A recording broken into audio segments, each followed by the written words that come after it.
sejam bem-vindos ao ConstruiCast. O episódio de hoje é um oferecimento produtora Infinity Plus. Está no ar mais um episódio do ConstruiCast. Hoje é um dia muito especial porque eu tenho a honra de receber um amigo, um arquiteto que eu tenho uma grande admiração, André Dias Dantas. Ele é arquiteto titulado da MDV Arquitetos Associados.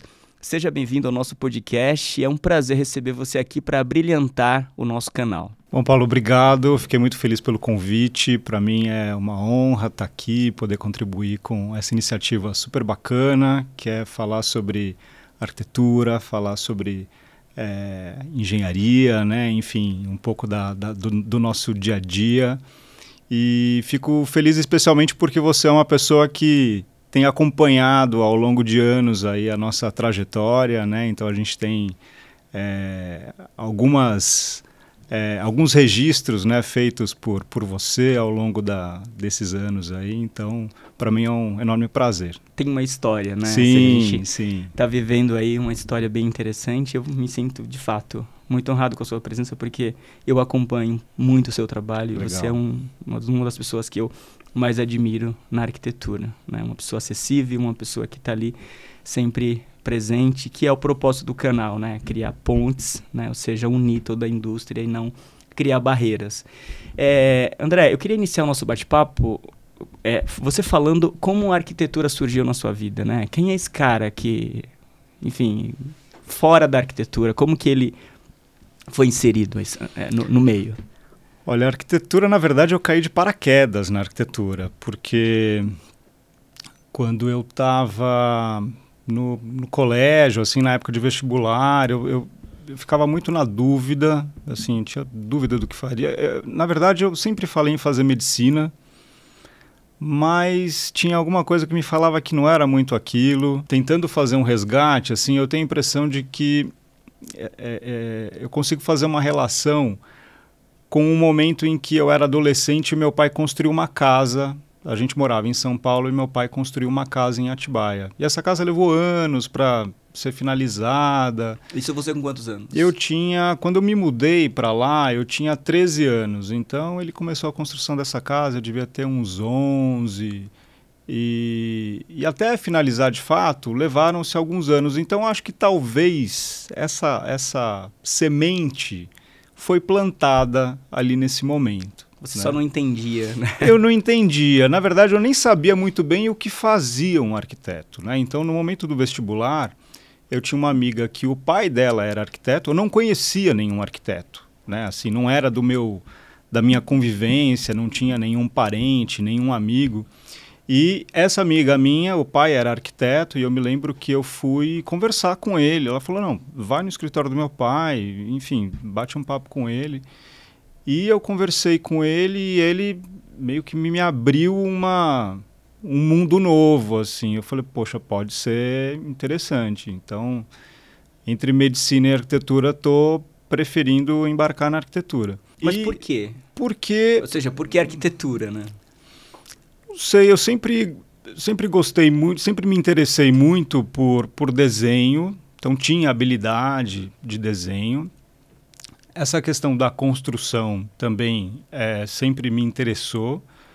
E a questão da criatividade, né? De ser uma profissão que você não entra numa rotina de monotonia, né? Então, tinha uma questão de descobertas ali, né? Que eu falei, bom, eu não sei direito o que é, mas vou arriscar. Eu acho que toda vez que a gente encara uma profissão, a gente nunca sabe muito bem o que vem pela frente, né? Mas eu achei que seria interessante embarcar. Então prestei vestibular, acabei passando e foi curioso porque ao longo da faculdade, é claro que a gente vai entendendo um pouco mais, né, como é que a coisa funciona, toda a questão mais teórica e técnica, né? E logo no início da faculdade, os meus amigos, praticamente todos, começaram a trabalhar, a fazer estágios.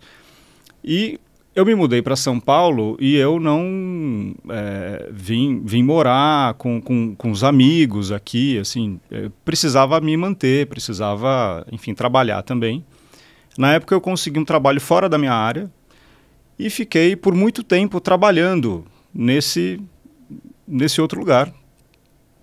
E durante praticamente todo o curso. E na faculdade a gente tinha um grupo de amigos que a gente fazia os trabalhos juntos, assim. E nessa época começaram a surgir muitos concursos de arquitetura. Era muito comum concursos públicos, né? E mesmo concursos para estudantes de arquitetura. Então existia muito esse incentivo, assim. E a gente começou a se interessar por essa questão de fazer concursos, assim. Então, mais ou menos lá pelo 5º, 6º semestre. Isso, um grupo de quantas pessoas? 5 pessoas. Éramos em 5.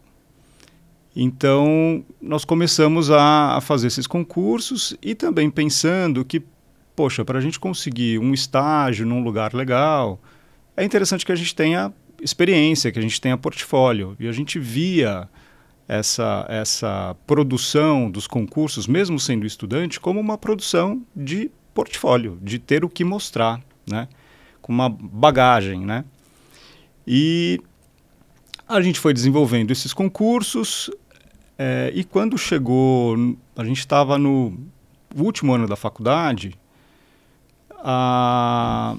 o governo do estado estava promovendo um concurso aí para profissionais para transformar São Paulo na cidade sede às Olimpíadas. Na verdade, era a cidade concorrente à cidade sede. O São Paulo iria concorrer com o Rio de Janeiro para ser sede das Olimpíadas. Eu não lembro se foi 2006. Na verdade, esse concurso foi 2002, mas eram para anos depois, né? E o governo do estado organizou, então, uma intervenção no complexo esportivo do Ibirapuera. Era uma questão muito difícil, porque exigia uma série de questões técnicas para a readequação de todas as instalações esportivas baseadas nas regras do Comitê Olímpico Internacional. Então, assim, eram alterações que iam desde curva de visibilidade do ginásio, questões super técnicas, né? E um concurso profissional. E a gente falou, vamos fazer esse concurso, mas como era profissional, a gente precisava de alguém formado, precisava de um profissional com experiência. Ali, né? E na época, o irmão de um desses amigos tinha se formado, a gente falou, bom, empresta o seu CAU, na verdade era CREA na época, mas vamos nos inscrever com o seu nome para a gente ver. Enfim, vamos ver o que acontece. E foi um concurso na época, super concorrido, né? Enfim, concurso importante, e a gente acabou ganhando uma menção honrosa. Então, assim, eram arquitetos do Brasil inteiro, arquitetos de peso, e a gente acabou se vendo no meio de outros tantos arquitetos que a gente tanto admirava, né, recebendo essa premiação. E nesse momento a gente começou a entender que concursos de arquitetura poderiam ser um bom caminho para a gente conseguir entrar de fato no mercado, né? Na época, cada um trabalhava já, então isso a gente estava no final do curso, na época cada um trabalhava já, estava consolidado em escritórios de arquitetura. Foi nesse momento que eu acabei saindo desse outro trabalho que eu estava. Então, ao longo do curso, para mim, sempre foi muito difícil também, porque eu estava fora da minha área, né? Eu não trabalhava com arquitetura, então eu sempre procurei me dedicar muito, né, ao que de fato eu queria, né? E a gente viu que existia essa possibilidade, então, disso ser uma porta de entrada. E com isso a gente começou a investir cada vez mais energia no desenvolvimento de concursos. Para nós era sempre foi uma coisa muito interessante, porque um concurso de arquitetura, ele possibilita, o tema de um concurso, ele é sempre muito diferente de um projeto convencional, né? Então, você tem sempre a possibilidade de colocar a sua criatividade, né, de fazer propostas realmente inovadoras. É claro que você tem uma série de questões que precisam ser obedecidas. Né? Mas te dá um exercício importante, né, para você exatamente treinar a questão da criatividade, mas ao mesmo tempo também de fazer esse projeto num tempo que é extremamente curto. André, e uma curiosidade, como que funciona um processo de concurso? Por exemplo, você recebe as mesmas informações que outros grupos recebem, né? Você tem a questão do prazo também, como você falou, que é bem desafiador. Como funciona esse processo? E ao final gostaria de saber se você incentiva, né, essa nova geração aí, praticar esse tipo de prática que você fez no passado para se lançar no mercado de arquitetura. A gente acabou aprendendo com o tempo, né? Então, os concursos que a gente fez durante a graduação foram importantes, teve esse concurso do Ibirapuera que foi importante, mas a gente precisa ser extremamente objetivo, precisa ter... Na verdade, tinha um professor nosso que foi muito importante para a nossa formação, que é o Viglieca, o Hector Viglieca. Na verdade, ele sempre foi uma grande inspiração para a gente, nós todos fomos alunos dele, e na época que a gente estava na faculdade, ele ganhava muitos concursos, assim, então a gente fala, bom, vamos prestar atenção no que ele está falando, as aulas dele eram sempre muito interessantes, e ele sempre falava muito, assim, o que era importante num concurso de arquitetura é entender qual é a questão, assim como em qualquer projeto, né? Então, qual é a questão? Qual é o problema que eu preciso resolver? Né? Qual é o ponto fundamental que eu preciso dar uma resposta? Né? Às vezes a gente faz uma série de levantamentos, às vezes são várias questões, mas sempre tem uma questão principal, assim. E eu acho que o grande desafio é a gente encontrar uma resposta precisa e coerente para essa questão. Para essa questão. E nesse processo, assim, você recebe tudo escrito? Tudo né? escrito. Você tem um script ali, você precisa fazer essa leitura, na verdade, desse cliente, né, entre Sim. aspas ali, e entregar a melhor solução dentro daquilo que é esperado para aquela proposta. Não tem nada assim, uma conversa e, enfim... É comum, assim, a gente recebe então esse material, tem um programa de necessidades que é dado, tem uma série de questões legais e técnicas que devem ser obedecidas, então a gente recebe esse material formatado, consolidado. Muitas vezes eles dão uma abertura até para perguntas e respostas, que isso às vezes até gera confusões, porque acabam abrindo margem para possibilidades que até então não estavam tão claras. Mas, então, assim, o que a gente foi aprendendo com o tempo foi justamente essa questão de tentar ser objetivo, atender o que está sendo solicitado, entender qual é essa pergunta e sempre no menor prazo possível, né? Então, assim, o fato da gente desenvolver um projeto de um concurso, muitas vezes você tem um mês, tem poucas semanas para desenvolver. E muitas vezes um projeto de uma grande complexidade. Não, e para você conciliar isso, né, com outras atividades que você está fazendo ali no dia a dia. Então, eu imagino que, de fato...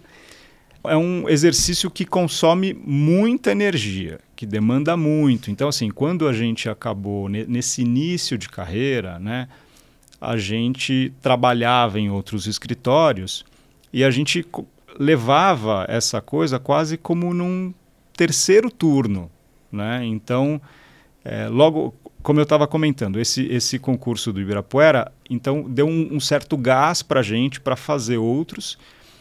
E no ano seguinte, a gente tinha praticamente um ano de formado, a gente ganhou um concurso, aí sim, a gente já estava formado, mas nós ganhamos um concurso para fazer um centro cultural numa antiga estação ferroviária na cidade de Araras. Esse concurso ele foi patrocinado pela Nestlé na época. A Nestlé estava, naquele momento, completando 100 anos de instalação da primeira fábrica deles no Brasil, que era lá em Araras. E eles acabaram organizando esse concurso para transformar essa estação num centro cultural. E foi executado o projeto? Foi executado. Na verdade, a gente não foi executado por completo, mas faltou uma terceira fase. E para nós esse projeto foi muito importante, assim, porque, como eu disse, a gente desenvolvia esses concursos quase que num terceiro turno. Então, esses meus amigos levavam os computadores para minha casa, a gente, depois do trabalho, todo mundo ia para lá, a gente ficava madrugada adentro, por semanas também fazendo. E quando a gente soube da notícia desse concurso, que a gente tinha ganhado esse concurso, a Nestlé virou para a gente e falou, bom, agora, parabéns, né? Vocês serão contratados para o desenvolvimento do projeto executivo, a gente precisa que vocês emitam uma nota fiscal para a gente pagar o prêmio e tudo mais. A gente falou, nota fiscal? Eu nem sei o que é isso. Eu não sei o que é isso, sabe? Então a gente, nesse momento, isso foi em 2004, a gente falou, não, então agora a gente precisa formalizar. A brincadeira ficou séria. A brincadeira ficou séria. E a gente tinha um cliente que era a Nestlé e um projeto super complexo para ser desenvolvido.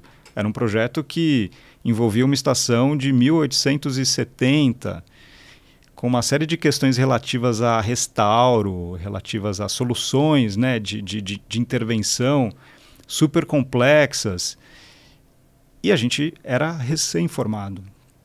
Então, para nós... André, só um minuto. Para quem está ouvindo pelas plataformas de áudio, eu estou conversando com o André Dias Dantas. Ele é arquiteto titular do DMDV Arquitetos Associados. E mais uma informação importante.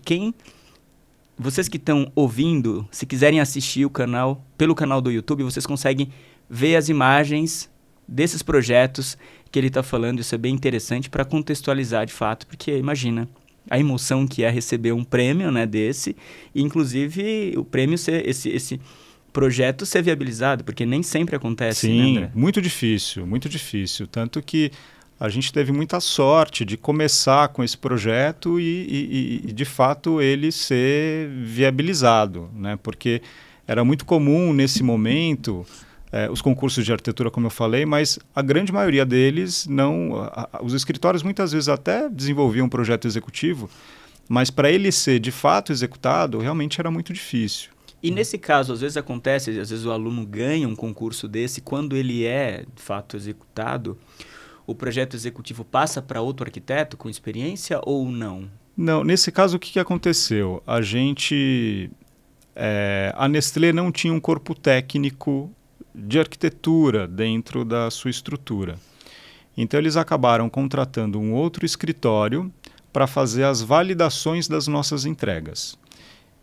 Então a gente foi contratado para desenvolver esse projeto executivo.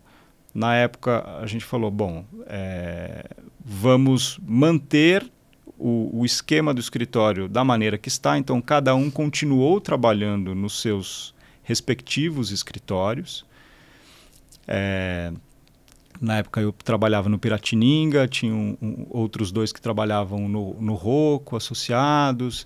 Enfim, então a gente permaneceu com essa rotina de desenvolver num terceiro turno, porque a gente tinha consciência de que um escritório de arquitetura não se faz com um único projeto, né?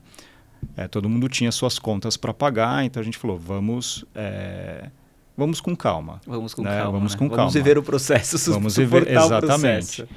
Então, ao longo de um ano, mais ou menos, a gente acabou fazendo o desenvolvimento desse projeto executivo E foi muito interessante porque a gente teve muito apoio, muito suporte da Nestlé, principalmente nas tomadas de decisões, até mesmo das intervenções dessas edificações históricas, porque eles tinham um acervo muito interessante, assim, fotográfico, dessas edificações, os registros, porque essa fábrica está instalada do lado dessa estação ferroviária e por muito tempo eles utilizaram essa estação como meio de transporte da produção da fábrica, né? Então a gente conseguiu, através desse departamento de documentação histórica deles, muitas decisões que a gente acabou tomando em projeto foram com base nesses documentos que a gente encontrou no acervo. E para fazer essas validações, a Nestlé acabou na época contratando a Brasil Arquitetura, que é um escritório muito importante, com um super acervo de projetos ligados a essa questão de patrimônio, né? Marcelo Ferraz, o Chico Fanucci. E a gente, para nós, foi uma grande escola, né? Porque o desenvolvimento desse projeto, porque depois do executivo, a gente ainda acabou sendo contratado para fazer o acompanhamento da obra. Então, foi praticamente mais um ano de desenvolvimento de projeto. Não, escola, né? Foi uma outra graduação. E foram mais 4 anos de obra. Então, a obra também aconteceu em etapas.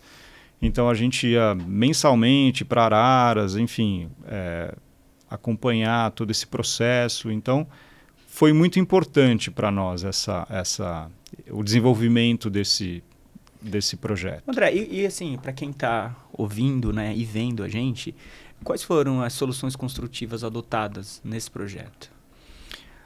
Na verdade, nesse projeto existiam algumas edificações e o partido do projeto foi tentar aproveitar ao máximo as estruturas existentes, essas edificações existentes. Então, basicamente, a gente tinha 4 edificações. Uma delas era a sede da estação, onde junto a essa sede estaria acoplada a plataforma da estação, né? Existiam outros 2 galpões que eram galpões de armazenamento, eram galpões que a Nestlé, por exemplo, utilizava para guardar as mercadorias que seriam transportadas. E nas estações dessa linha,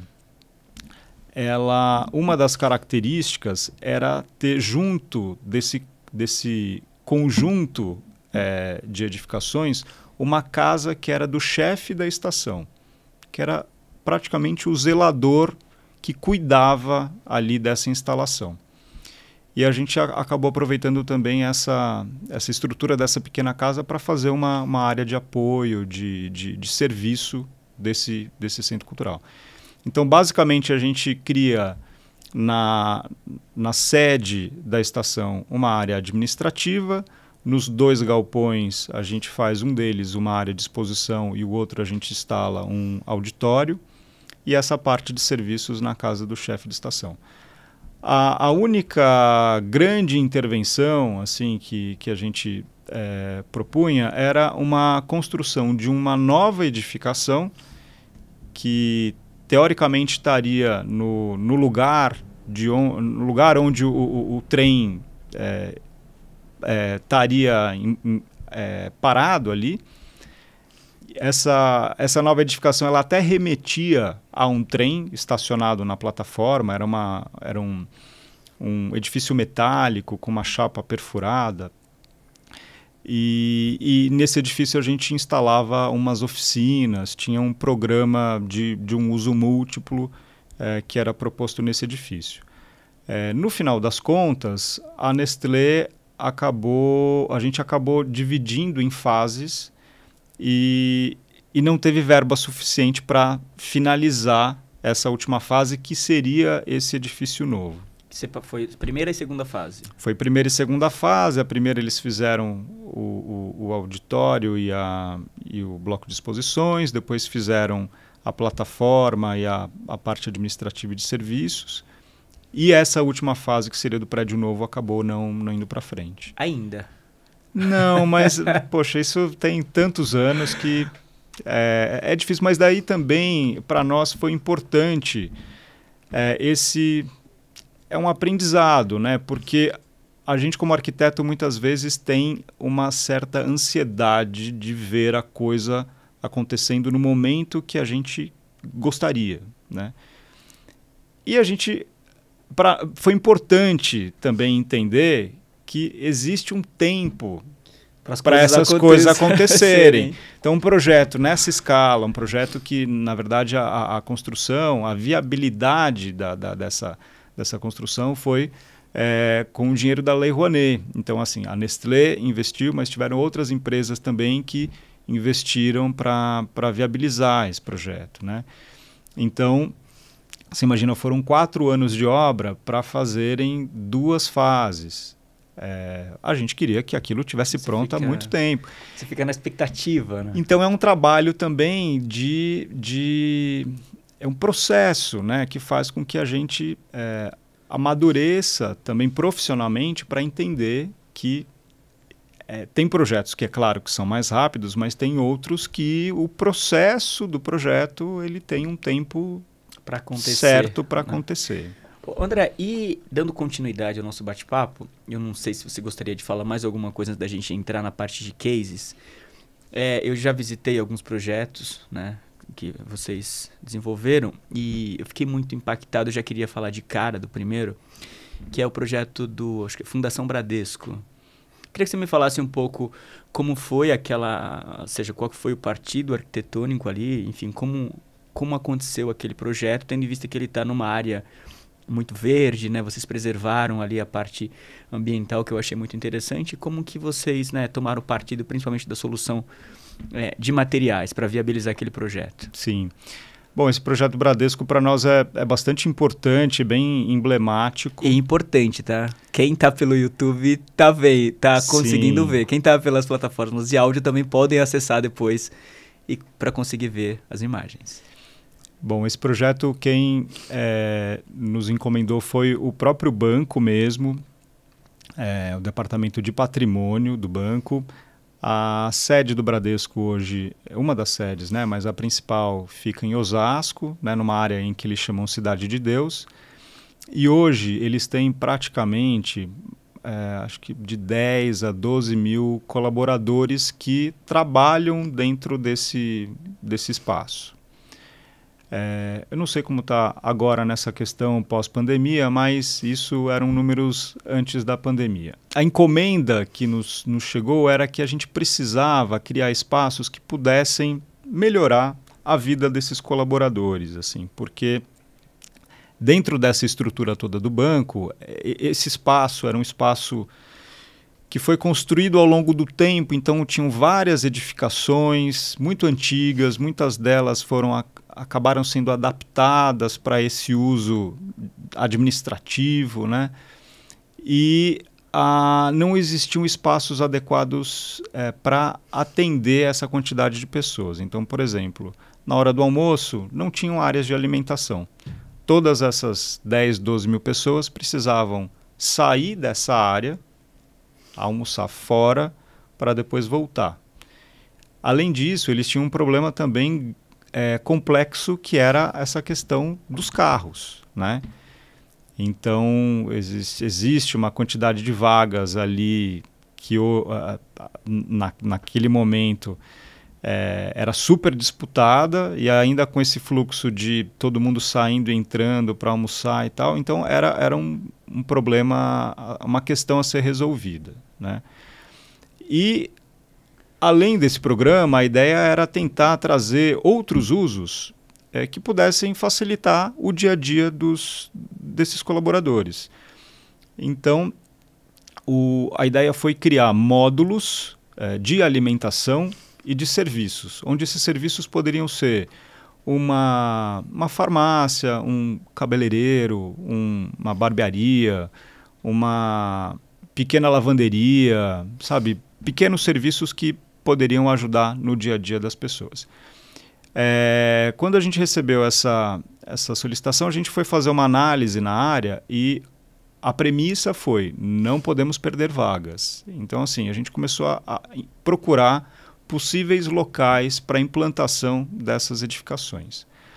A ideia era que a gente conseguisse fazer uma construção rápida, uma construção seca, né, que não gerasse muito transtorno, essa obra também não causasse um grande impacto para o funcionamento ali da operação do dia a dia do banco.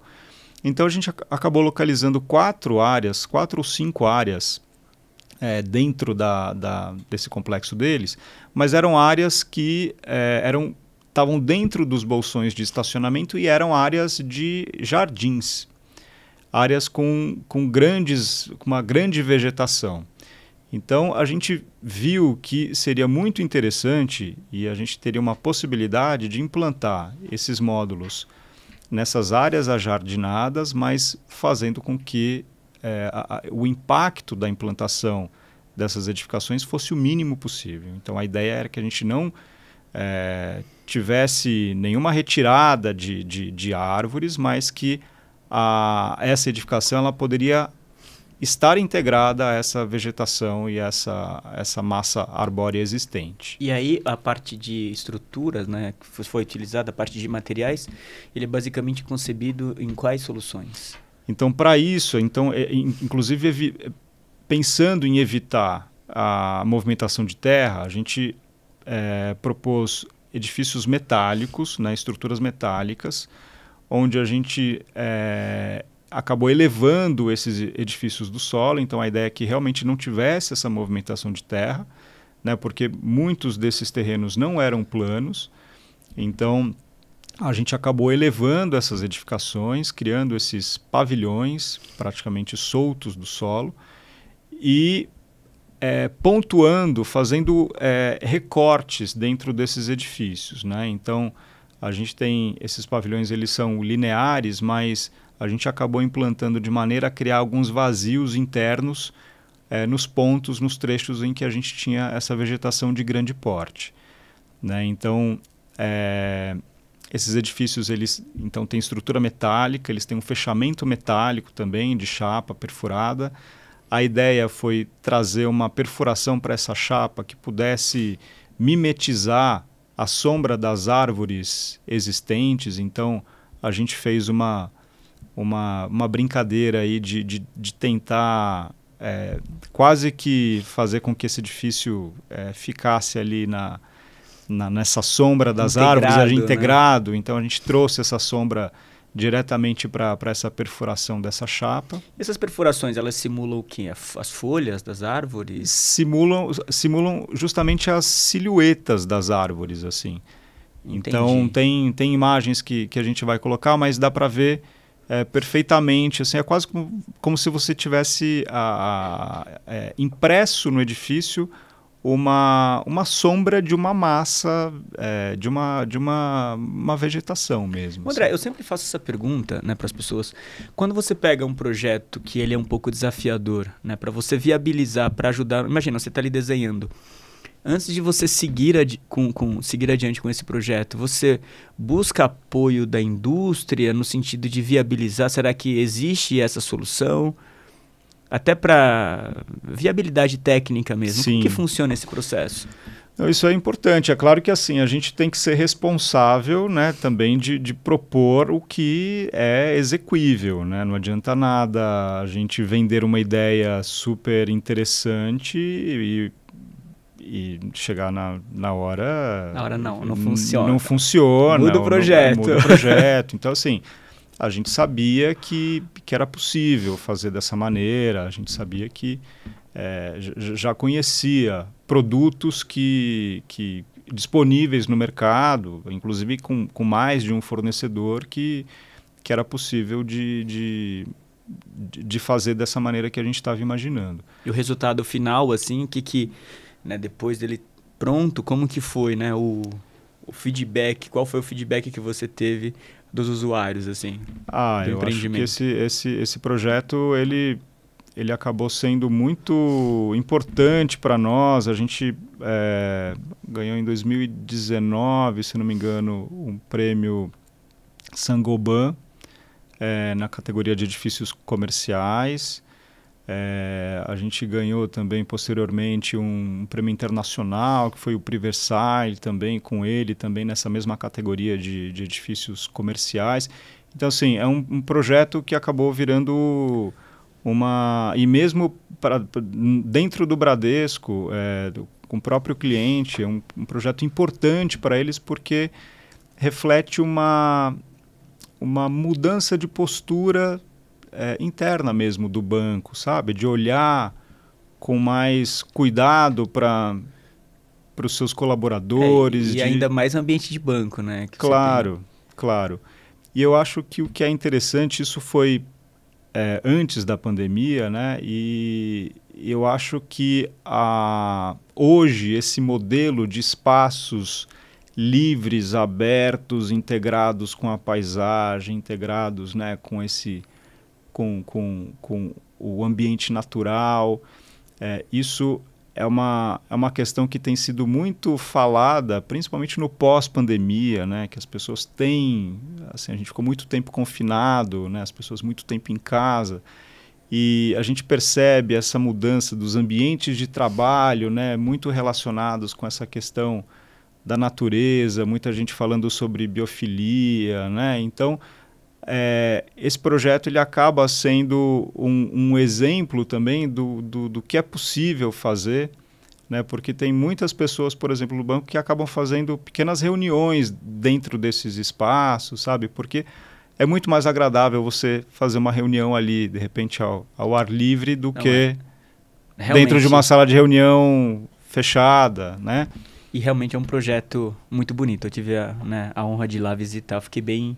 Assim, realmente é muito integrado, assim, parece que você está de fato inserido ali naquelas árvores, enfim, naquela área verde, o projeto em si, né? Porque muitas vezes você vê uma imagem, uma foto, e quando você chega lá não é aquilo, mas de verdade, quando eu cheguei lá eu me senti abraçado, assim, me senti muito inserido ali, enfim, naquela área. André, e dando continuidade... queria que você falasse um pouco de outros cases. Você quer começar pelo condomínio de casas ou clubes? Eu acho que a gente podia falar sobre clubes, porque os clubes para a gente tem sido uma experiência bastante interessante. Tem alguns anos que a gente trabalha para as principais urbanizadoras, né, do país, desenvolvendo as áreas comuns dos empreendimentos, assim. Então... a portaria, o bloco de apoio, os clubes desses condomínios horizontais. E eu queria que você, falando desse tema, eu gostaria que você falasse, inclusive, desse pós-pandemia. O que mudou, né? Porque, enfim, acho que a forma de projetar mudou geral, são outras exigências, né? Então, como que era antes, né? E o que mudou no pós-pandemia? Olha, eu vejo que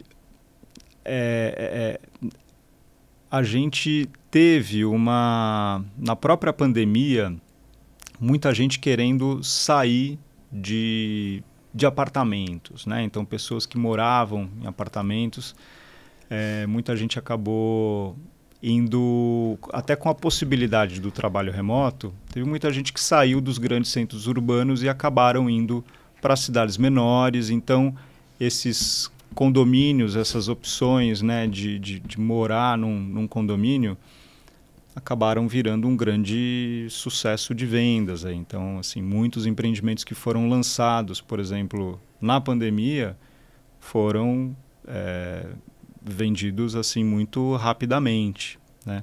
Acho que isso ainda continua, né? Justamente por conta, muitas vezes, dessa questão da flexibilidade do trabalho, né? Dessa questão híbrida. Então,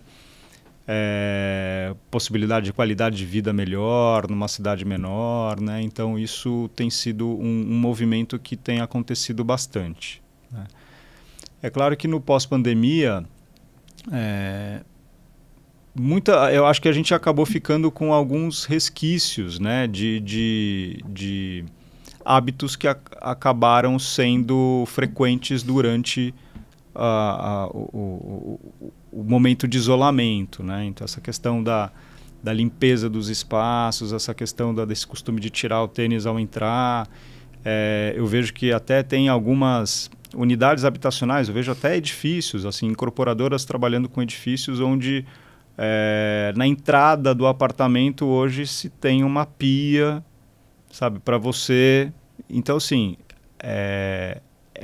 o desenho dessa unidade mudou, tem reflexo nesse desenho, né? Tem alterações que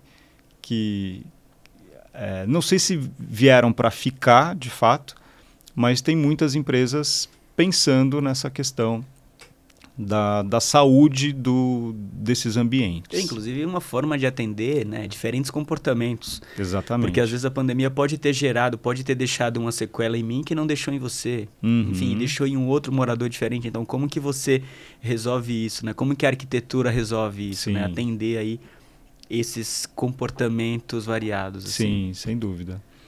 Mas a questão dos clubes, para nós, tem sido um processo muito interessante, porque são programas sempre muito parecidos, né? Então a gente tem sempre um salão de festas, o espaço gourmet, a brinquedoteca, a sala de ginástica, um vestiário ali que vai atender a piscina. Então, muitas vezes varia um programa ou outro. Às vezes tem um salão de jogos, às vezes tem salão de... Sabe, pouca coisa que altera. Mas o grande desafio é como a gente cria um edifício novo sempre com o mesmo programa. E sempre com metragens também parecidas, né? Então, para nós, ao longo desses anos que a gente já desenvolveu vários, tem sido uma experiência muito interessante no sentido de experimentar sistemas construtivos. Eu queria entrar nesse tema, né, sistemas construtivos. A questão do sistema construtivo, ele é decisivo de acordo com o tempo da obra ou nem sempre? Por exemplo, se eu precisar, eu tenho um prazo, eu vou utilizar um sistema construtivo. Eu não tenho, eu vou utilizar outro. Como que funciona isso? Nem sempre. Muitas vezes essa premissa vem do próprio cliente.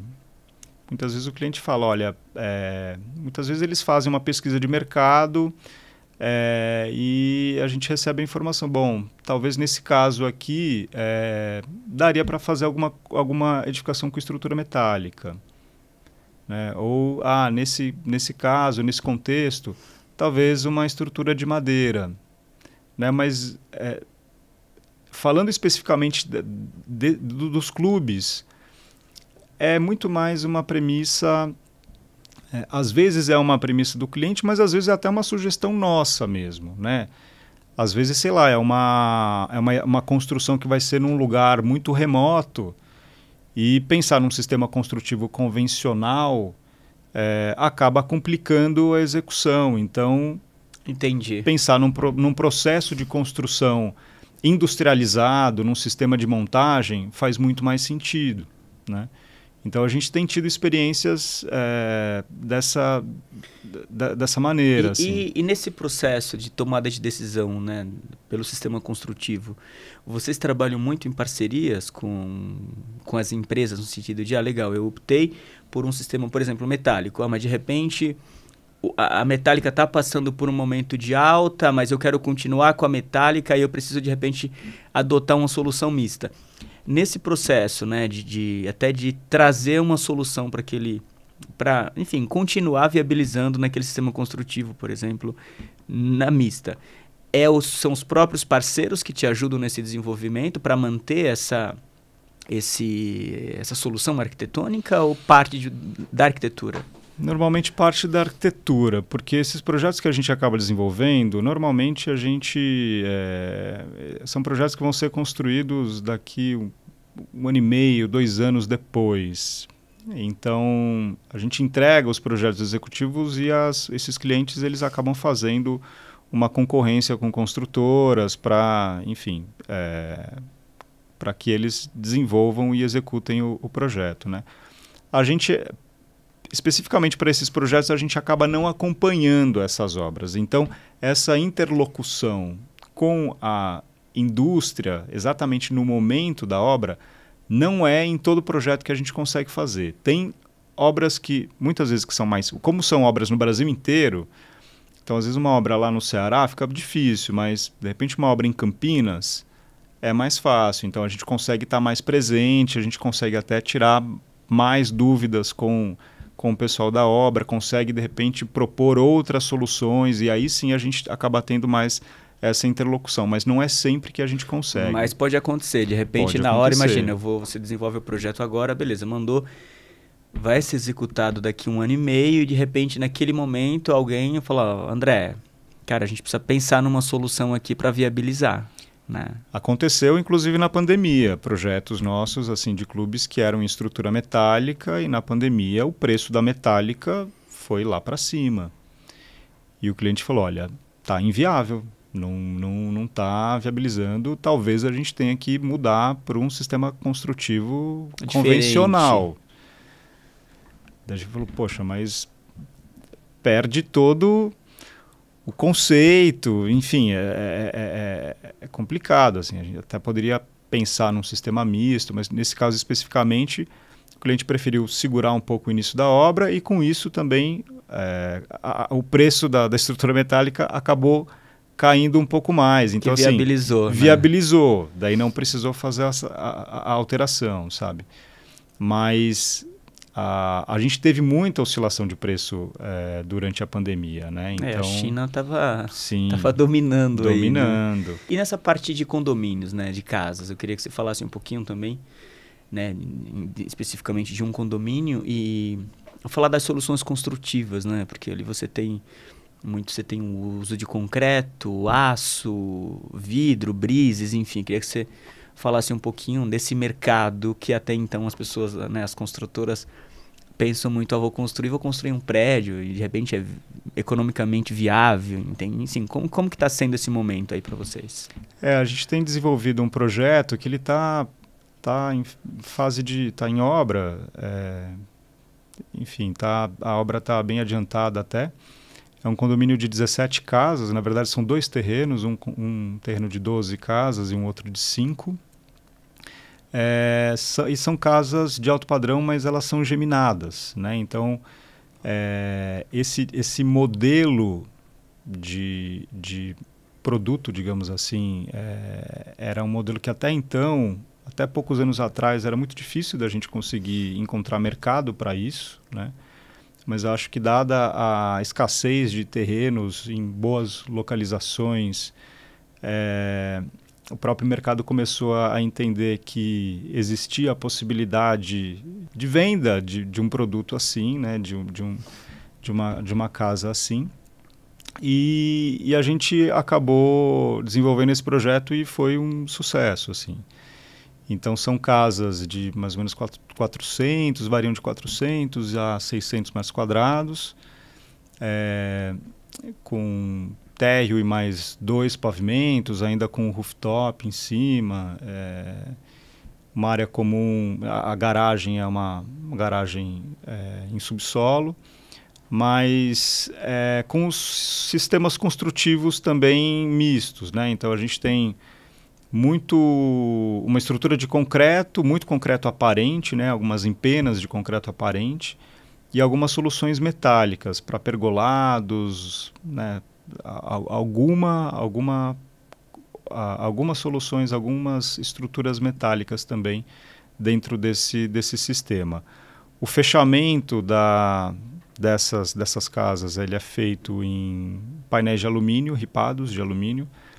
Essa é uma questão também que tem sido muito... Acho que a própria indústria tem desenvolvido muito essas opções, né, de acabamentos, porque esses ripados de madeira, principalmente para a área externa, é claro que muita gente ainda utiliza, mas tem uma questão de durabilidade, não só durabilidade, mas principalmente de manutenção dessas... Tem a questão ambiental também nesse caso? Sem dúvida. Questão ambiental também, né? Tanto que no mercado hoje a gente vê muitas opções. Acho que o mercado entendeu um pouco essa demanda que existe, essa demanda, né? E tem trazido soluções e opções muito interessantes, assim, né? Então, seja no alumínio, seja na madeira ecológica. Ô, André, e quando existem, né, outras soluções no mercado, isso acaba reduzindo o custo? Por exemplo, quando, imagina, antes você usava muito mais madeira. Agora a indústria acabou trazendo outras soluções, enfim, de outras formas e tal. Você acaba reduzindo um pouco o custo global da obra em função de repente, uma solução construtiva do mercado ter lançado algumas outras opções ou não? Sim, sim, porque muitas vezes o custo da execução dessa madeira, por exemplo, não está só na execução, mas está principalmente na manutenção. Então, quando você fala de um painel de madeira exposto numa área externa, né, como um revestimento externo, esse painel ele vai exigir pelo menos uma manutenção anual, né? E que requer também um tempo de manutenção. Então, não é só o custo da manutenção, mas muitas vezes, dependendo do tamanho da área, essa equipe de manutenção vai ficar um tempo ali na sua casa executando esse trabalho. E essa manutenção, ela já é prevista?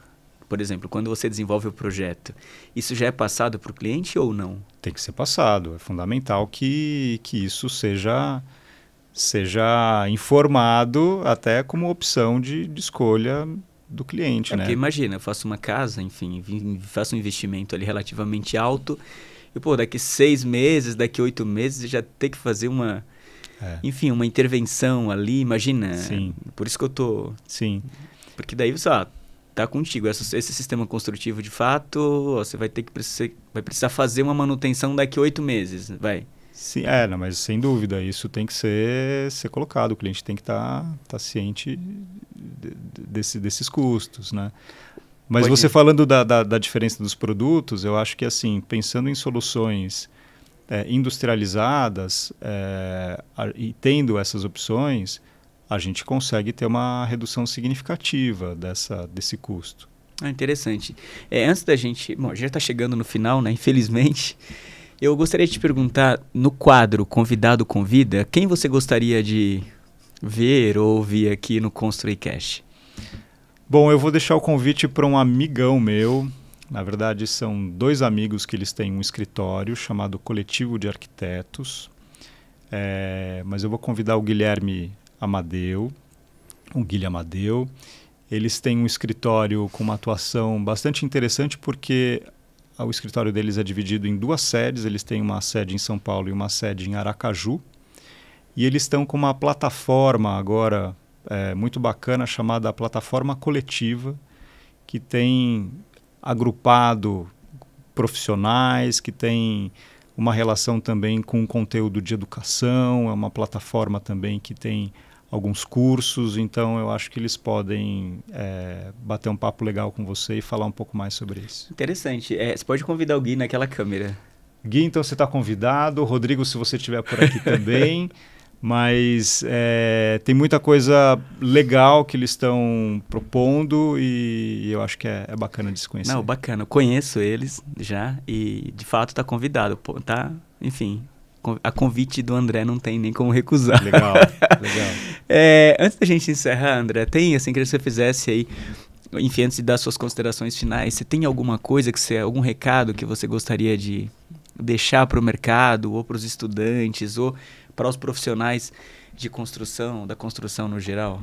Bom, o recado que eu posso dar, na verdade, assim, eu sou professor também, então meus alunos, a gente discute bastante também sobre essas questões do mercado. Acho que é muito importante essa troca, né? Acho que para quem está nessa linha de frente aí também, como professor, é fundamental essa troca com os alunos e daí, pensando globalmente, a troca acontece com toda a rede, né, que faz parte desse processo de projeto de arquitetura, né?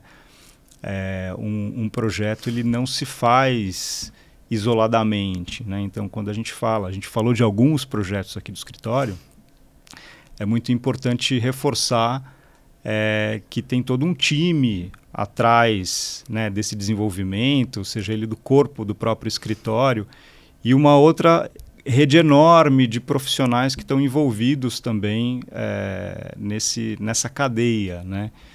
Então, eu acho que o recado que eu tenho para colocar é que um bom projeto se faz com um bom time. É sempre importante fazer com que essa comunicação entre o time, né, fazer com que essa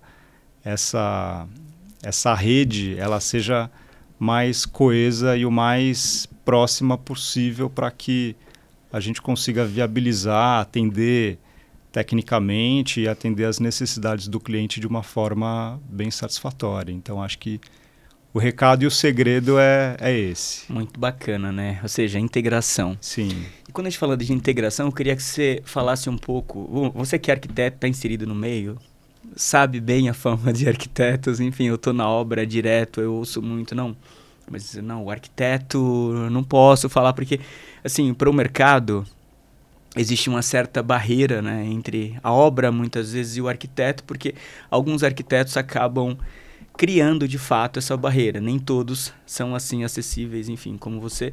E por essa razão, eu queria que você falasse um pouquinho, assim, como que é o dia a dia, o seu dia a dia, né? Às vezes, quando você vai na obra, quando você está ali interagindo com aqueles profissionais, enfim, como que é? Eu acho que...